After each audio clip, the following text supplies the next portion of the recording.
yaşayacağım bir süreç başlıyor nefes alarak.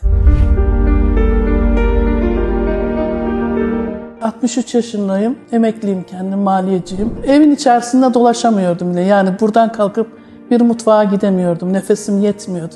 Nefes alamıyordum, nefes yoktu bende. Bu rahatsızlığım için daha önce tedavi gördüm ama bir sonuç alamadım. Sonucu Ulaş hocamdan aldım. Biz hastayı Akciğer Hastalıkları Komitesi de değerlendirdik ve mevcut KOAH durumunun kronik bronşitik KOAH olduğunu, mevcut medikal tedavilerle artık fayda göremediği için ek bir yöntem olan KOAH balon dilatasyon tedavisini, yani KOAH balon dezobstrüksiyonu işlemini yapmaya karar verdik. Hastamız işlemden hemen sonra semptomlarında ciddi bir rahatlama olduğunu, günlük aktivitelerini daha rahat bir şekilde yerine getirebilmeye başladığını, daha rahat nefes aldığını ve sekresyonlarını, balgamlarının ciddi oranda azaldığını ifade etti.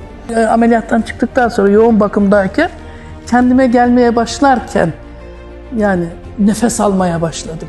Nefes alıyorum diye bağırmışım. Ya ben orada başladım nefes almaya. Bu iyilik ve rahatlık halini de yaptığımız çeşitli testlerle, solunum fonksiyon testleriyle, yürüme merdiven testleriyle ve çeşitli kan parametrelerinden dokümente etme şansımız oldu.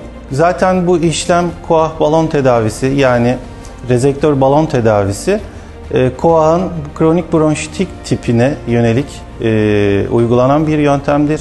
KOAH'ın diğer çeşidi olan amfizomatöz tip KOAH hastalarında yararının sınırlı olduğunu bilmekteyiz. Her şeyden önce nefes alıyorum.